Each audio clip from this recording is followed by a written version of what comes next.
Olá, começa agora Pessoas de Valor aqui na Santa Cília TV. E nesse segundo ano de temporada a gente já está com entrevistados para lá de especiais, né? Hoje a gente vai falar um pouquinho sobre gestão de pessoas, sobre seres humanos e principalmente sobre trajetória. E aí até coloco aqui um livro, o nosso programa a gente não costuma entrevistar autores, né? Falar sobre um livro XY, mas no caso desse aqui, só pelo título você já consegue imaginar como vai ser o programa, que é Sonhar Alto, Pensar Grande. Nós estamos aqui com o Theonis, que é o professor dos professores. E aí, para fazer essa entrevista, estamos aqui com o parceiro, né, com o amigo Paulo Queja, que é o co-apresentador de Pessoas de Valor. Theonis, obrigado pela sua presença, uma honra. A gente fica até meio nervoso, né, porque tá com um cara aqui que é a história Imagina. Do desenvolvimento, principalmente quem trabalha, né, com desenvolvimento humano, que é o meu caso também. É uma honra estar contigo aqui, independente do livro, né, eu sei que a tua história é incrível. E aí aqui nos bastidores você já estava contando algumas delas. Eu falei, para, vamos contar essas histórias um pouquinho para as pessoas. Por quê? Porque o programa ele tem essa essência de mostrar um pouquinho a trajetória dos profissionais, das pessoas e também dar um exemplo, né, de certa forma para quem está assistindo. Por isso que o nome Pessoas de Valor, né? São pessoas realmente de valor. No teu caso, você tem uma trajetória que até no próprio livro você conta um pouquinho de uma pessoa que começou lá bem humilde, tal, simples, tal, e alcançou um dos pontos mais importantes no mundo, né, sendo presidente de uma multinacional, mas principalmente sendo uma pessoa maravilhosa como você aí nos bastidores da gente conversando e admirado, né, por 100% dos profissionais, das pessoas que convivem contigo. Então, obrigado pela tua participação aqui no Pessoas de Valor. A gente vai, na verdade, eu não vou te entrevistar, a gente vai ligar a câmera para você contar suas histórias, né, Paulo? Pessoa incrível, né? Me fala uma coisa.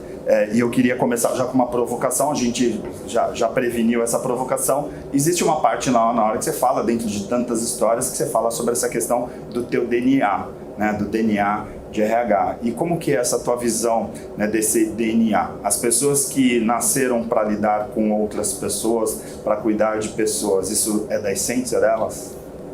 Muito bacana. Bom, antes de mais nada, super obrigado pelo convite para falar para esse público tão interessante que é o que assiste vocês, né? Eu estou muito honrado de estar aqui hoje e você falou sobre a importância de pessoas, né? E que me chamam de mestre, de professor, etc. E cada vez que eu sou chamado assim, num primeiro momento eu fico muito feliz, né? Mas eu queria dizer para vocês que estão assistindo esse programa o seguinte: quando eu tinha 14 anos de idade, morava em São Paulo, veio o meu avô que morava em Minas Gerais e uma vez por ano, cada 2 anos, ele vinha visitar minha mãe, a filha dele, né? E ele chamava-se Alfredo Baronto. E nós estávamos lá no jardim da minha casa, virado para a rua, conversando, e estava passando uma carrocinha com um rapaz carregando um cachorrinho e passando na carroça. E daí o meu avô falou para mim, ele não me chamava de Theonis, ele falava Teninho. Ô Teninho, eu fico observando meus netos, ele tinha 14 netos, e um por aí, eu acho que você é uma pessoa que vai se dar bem. Eu fico olhando assim, você tem um jeito, tal, eu acho que... mas isso eu quero que você esqueça. E daí eu não entendi nada, que eu estava ficando assim já orgulhoso e com vaidade, né? Pô, meu avô está falando que eu sou um cara legal, que eu vou me dar bem e tal, né? E de repente ele falou assim, isso eu quero que você esqueça.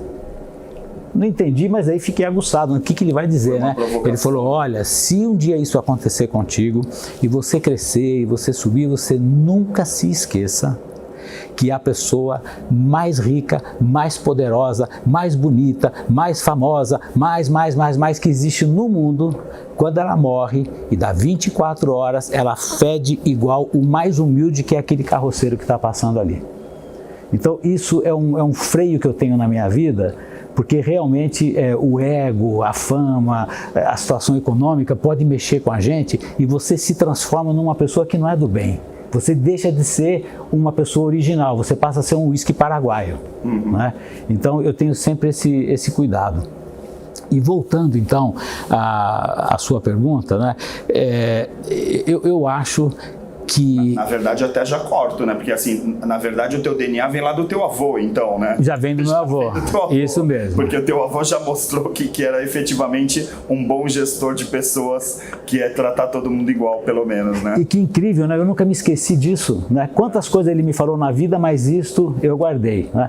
Lógico, você tem um crescimento, a tua ascensão, a tua jornada, realmente é um exemplo para todo mundo que está assistindo. Por sinal, é importante recomendar até o livro, né? Leia, né? O livro que trata um pouco disso. Mas no caso aqui de quem está assistindo, o que a gente pode falar para as pessoas em relação a essa questão do teu DNA? Eu tive o privilégio de aprender muito rápido que quando você domina no seu ambiente profissional, no seu ambiente de trabalho, no seu negócio, né, aquilo que você tem que fazer, a partir dali, tudo diz respeito a relacionamento humano.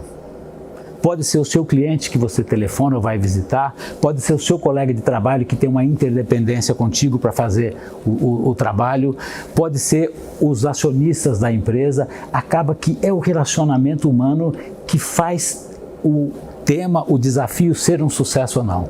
Eu digo que o país que tem o melhor futebol do mundo é o Brasil, até prova em contrário. Aliás, o Pelé acabou aí de fazer 80 anos de idade, né? O Brasil é famoso. Eu já estive em 58 países do mundo trabalhando e alguns também em turismo, mas 58 até hoje na minha vida. E a maioria foi trabalhando, país que depois eu nem voltei mais como turista, né? E todo lugar que você chegava, pode ser no Vietnã, pode ser na Indonésia, pode ser na Bolívia, falava, sou brasileiro, Pelé, Pelé, Pelé. Realmente é o país do futebol. E como pode um país do futebol, que já era tricampeão do mundo e que faz uma Copa do Mundo no Brasil, toma de 7-1 da Alemanha, com aquele time que era impressionante, né? Por quê? Pessoas, seres humanos, né? Eram a nata da nata do futebol mundial, porque os brasileiros bons hoje jogam no exterior e perderam de 7-1, não perderam de 1-0, perderam de 7-1, né? Então veja como o ser humano... Quando você falar isso no programa aqui, tem um monte de gente traumatizada que começou a chorar, tá assistindo o programa, porque só de lembrar, né, é um trauma que todo brasileiro quer esquecer, né? Olha, tem aqui um lencinho para você que está chorando, viu? Me fala uma coisa, até por esse exemplo do futebol, né, que assim, a questão da equipe, do time e tal, e hoje tem muito essa coisa do coach, aí tem novas funções, então no MBA mesmo a gente fala muito dessa coisa do desenvolvimento de gestor de pessoas, né, então tem o RH, então tem as diversas funções, aí a gente já falou outro dia num programa também sobre essa questão da inteligência artificial, né, teve muita transformação, né? Muitas transformações, na verdade. O que você considera, por exemplo, a essência da profissão? Eu sei que também, eu acabei na tua apresentação falando, você também faz parte, né? Você é presidente do conselho, não é? Deliberativo, da BRH Brasil. Então, assim, de certa forma você acaba sendo o ícone dos profissionais de RH que eventualmente estão assistindo nesse momento. O que a gente pode trazer com todas essas transformações? O que fica da essência do profissional, na tua visão? Olha, o profissional de recursos humanos, ele pode se tornar, pelas suas qualidades pessoais, pela sua vontade de ser profissional de recursos humanos, uma das pessoas mais importantes do time de executivos da empresa, ou não. Se ele for um burocrata, se ele for uma pessoa assim que não tenha o arrojo de interpretar o que é, né, a sua responsabilidade para os seres humanos, ele pode ser uma pessoa fracassada. Nos sábados, domingos e feriados, todas as empresas são mais ou menos iguais. São os mesmos móveis da moda, né, o carpete, os instrumentos de hardware para tecnologia, para trabalhar, vai falar, puxa, mas está muito parecido tudo. É verdade, é muito parecido. Quando que o primeiro andar, ou o prédio da direita ou da esquerda, ou a sala 1 ou sala 2 fica diferente? Segunda-feira. Por quê? Porque chegam as pessoas. Aí sim tem diferença de um andar para outro. Aí sim tem diferença de uma cidade para outra. Aí sim tem diferença de um país para outro país. Quer dizer, quem movimenta para o bem ou para o mal né? A humanidade, a palavra é humanidade, são os seres humanos. Né? E quando você então faz parte de um trabalho que você tecnicamente, como profissional de RH, né, você tem que gerir isso, você está com o bem mais precioso de uma empresa. O que é uma patente? Eu trabalhei por 29 anos, 28 anos e meio na Bayer.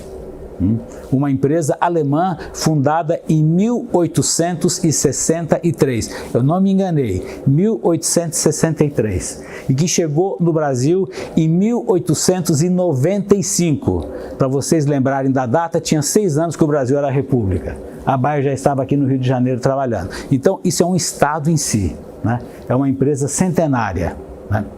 E quando eu cheguei lá para trabalhar na Bayer, você percebe rapidamente que aquilo é um estado em si. Uma padaria é um território.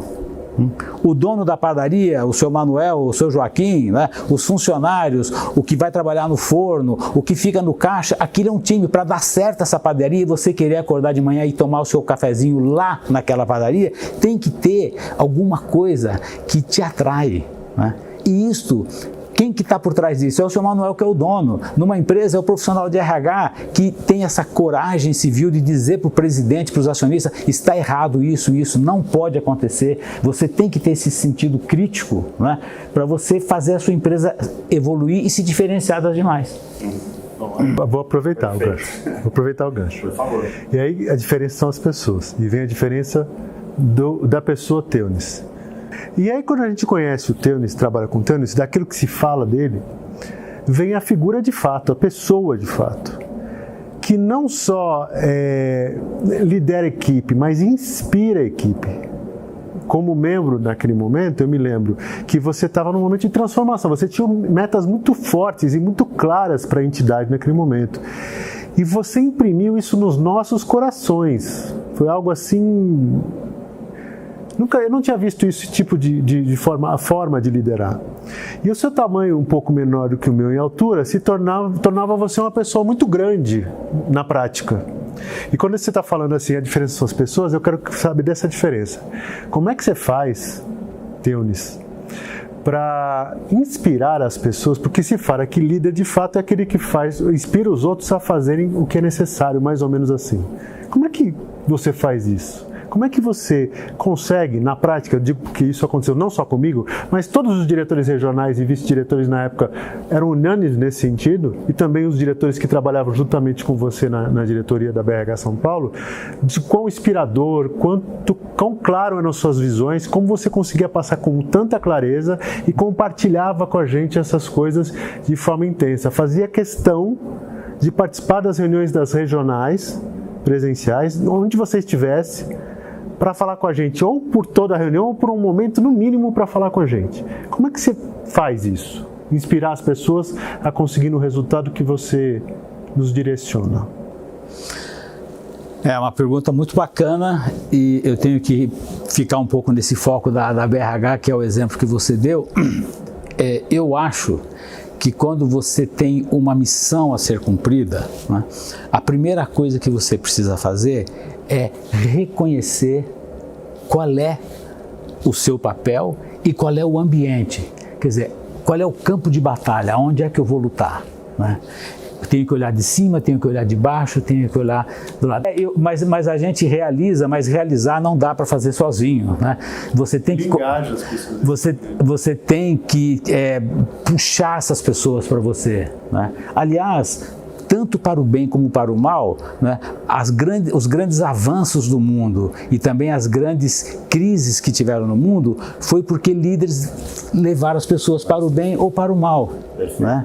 Então, você tem que ter essa visão de levar para o bem, né? E esta força, olha, vejam que coisa curiosa, até hoje no mundo inteiro, né, os automóveis têm um motor e a primeira pergunta que se faz é qual é o horsepower, o HP, quantos HPs tem esse carro, cavalos de força, né? Cavalos de força, quer dizer, o automóvel não anda sozinho, ele é medido pela légua do cavalo. Então, o ser humano, ele também precisa de uma luz, ele precisa de um guia que o inspire e que faça sentido, porque você pode também levar pessoas para o mal, né? Nós temos exemplo da Alemanha, onde eu vivi 8 anos e meio, né? De um maluco lá que conseguiu ludibriar as pessoas e levou um país que era super civilizado para o mal. Sobre isso, né? Não é? Então, a inspiração pode levar para o negativo. Eu acho que tem que ser pela inspiração e tem que fazer sentido, né? E testar com os seus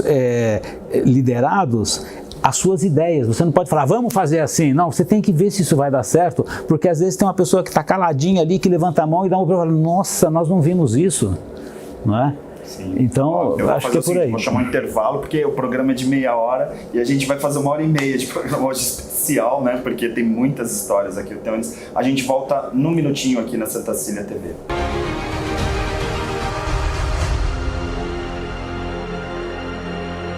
Há mais de 25 anos, o Célula Mater promove a saúde com alta precisão de resultados em toda a Baixada Santista. São mais de 100 exames disponíveis, com resultados em até 24 horas. Laboratório Célula Mater, investindo em tecnologia em benefício da vida.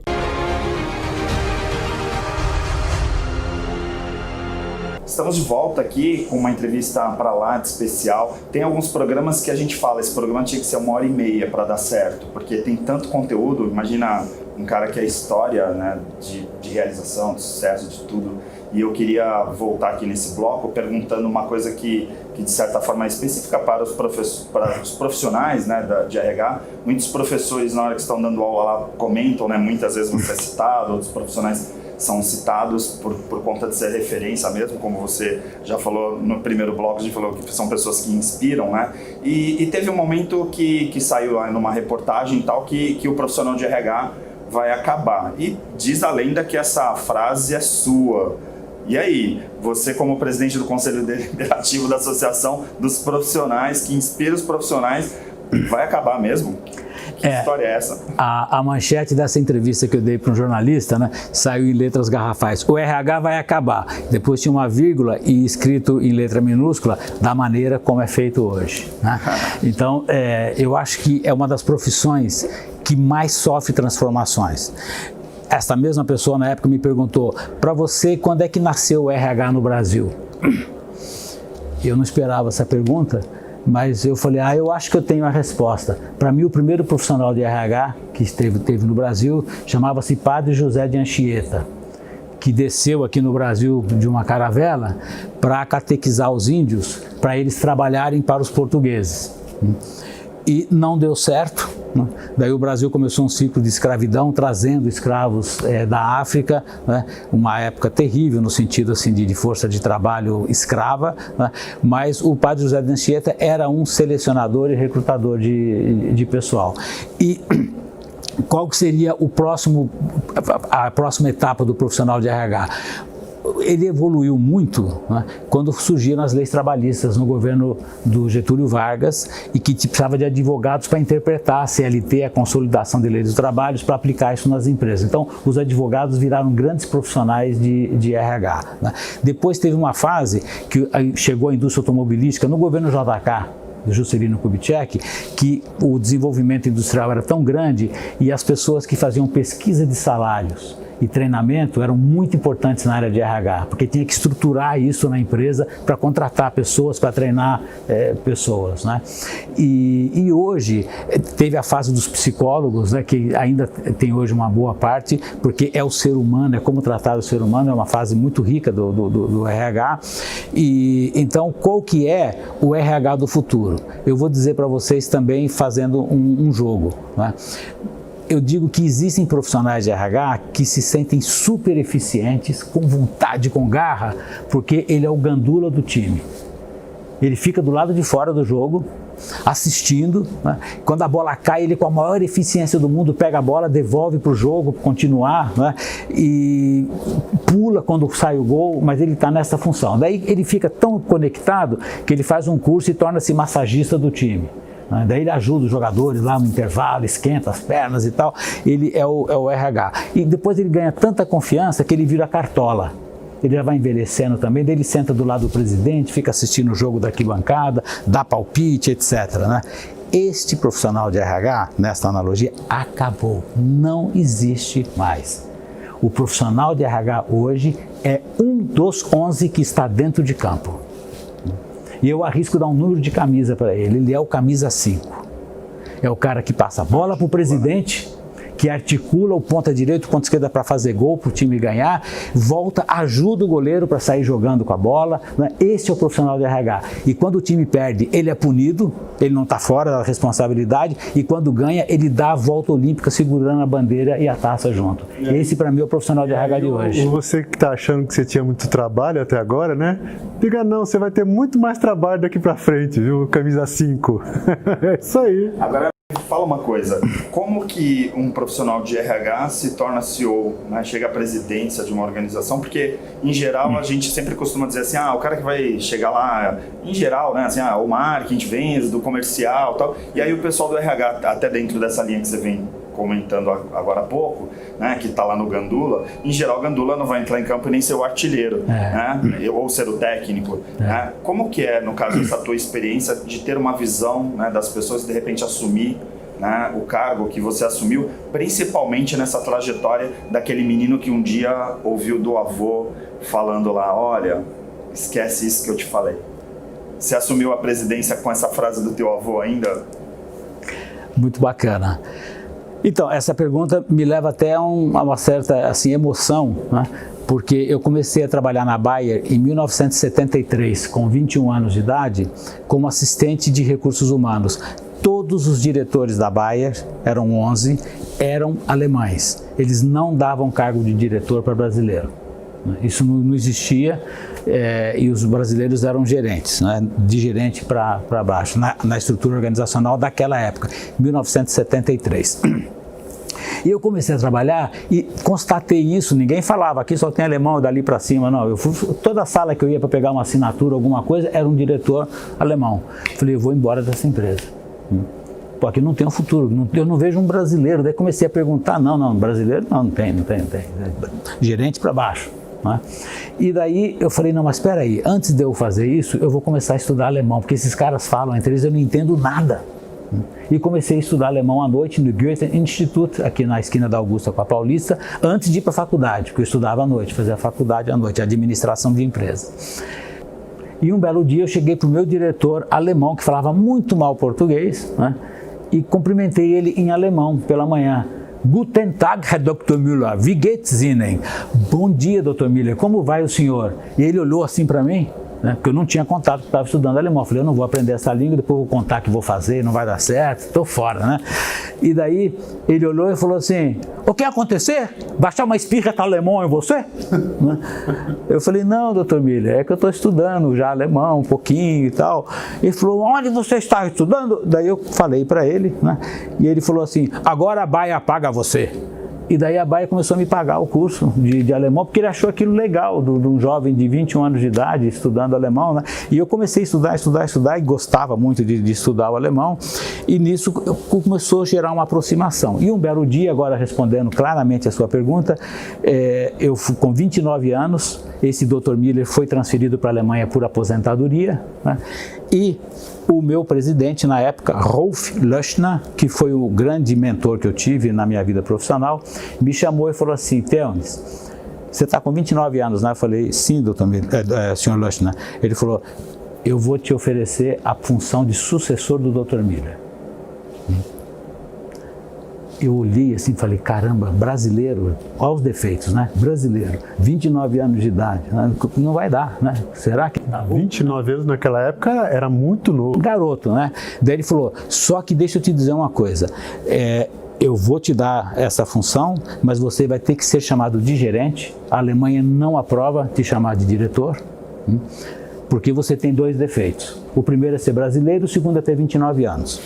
Então são coisas que ainda não passam na cultura da empresa. Se você topar, e daí... Que arrojo do seu líder, hein? Muito, E daí eu falei, tô dentro.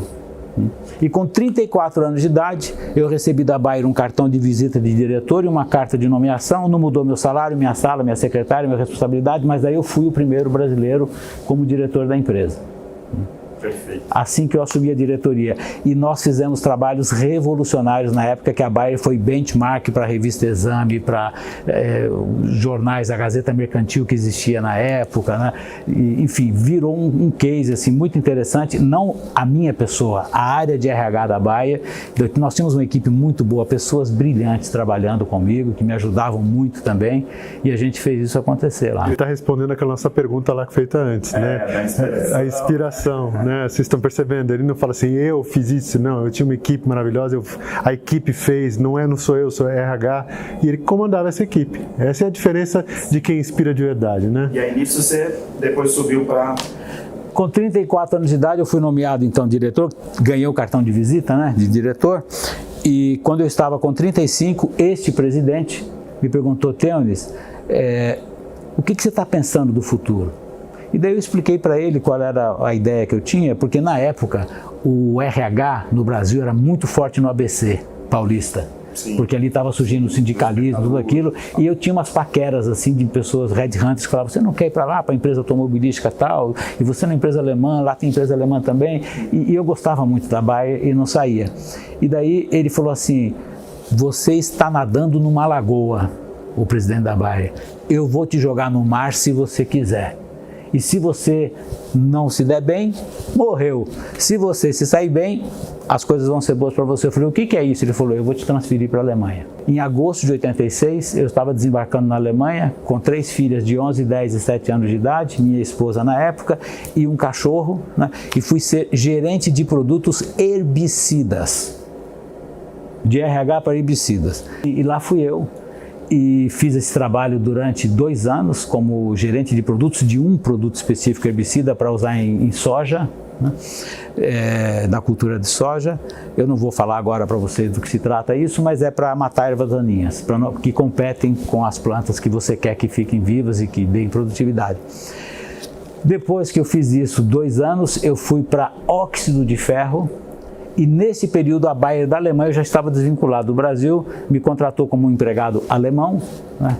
E fui trabalhar com óxido de ferro, que é um produto inorgânico, e fui vendedor, bater mala na Europa vendendo óxido de ferro, bater mala mesmo, saí visitando o cliente e tudo, e depois me tornei diretor mundial comercial da área de óxido de ferro da Bayer, né?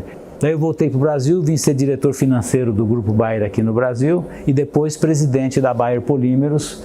A Bayer tinha divisão agroquímica, que eu não estava mais, tinha divisão farmacêutica e tinha essa divisão de petróleo, de polímeros, que foi a que eu presidi. Para fechar, eu comecei com esse livro, aí eu vou fazer essa pergunta. Um pouco da tua história que você contou lá, desde o teu avô, a frase, a tua infância e tal, tem a ver com essa questão do sonhar alto e pensar grande?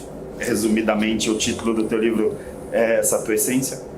É isto, e nesse meu livro, porque às vezes tem alguém que pode achar bonita a capa ou querer comprar ou ganhar de presente, mas não tem vontade de ler, não se preocupe, eu resumi o livro em 15 mandamentos que estão no livro. E daí eu comento. Então quem for meio preguiçoso e tal, mas quiser, pode ler o resumo nos 15 mandamentos, né? E na minha história de vida, esses 15 mandamentos eu não copiei dos mandamentos da lei de Deus, não. Foi o que me ajudou a sair bem na vida, né? E tem várias coisas, estou lembrando de um agora, se você me permite, eu não vou falar os 15 não, mas perdoe quem já te magoou. Você abrirá espaços no seu coração para colocar coisas boas. Porque o ódio de alguém consome um espaço muito enorme no seu coração que você poderia estar usando para outra coisa, né? Claro que quando você toma uma porrada de alguém, quando alguém te humilha, quando xinga, ou acontece uma coisa grave, você fala, caramba, olha o que esse meu irmão, meu primo, meu parente, meu vizinho, meu chefe fez comigo. Aguenta. Espera, no box contam até 10 para o cara levantar, no Total Fine também. Então, use esses 10 minutos para se recompor, vai dormir, pensa até o dia seguinte, não dá logo uma porrada de volta, né? A vida tem que ser para frente, os nossos olhos não ficam na nuca, é para frente que a gente vai. Perfeito, obrigado. Obrigado, foi uma honra, né? Muito obrigado, muito obrigado. Sensacional, né? Obrigado, Paulo. Muito obrigado, Theonis. Obrigado. Um grande prazer ter você aqui, como sempre. Legal.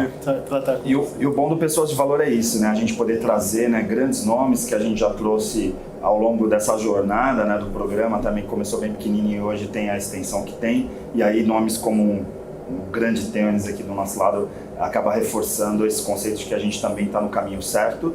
E claro, né, o programa aqui na Santa Cecília TV tem esse propósito de levar um pouquinho de desenvolvimento humano, levar um pouquinho essas jornadas, essas experiências das pessoas mais experientes, para que a gente aprenda um pouquinho com elas, tá bom? Fica com a programação da Santa Cecília TV e a gente volta, claro, na semana que vem.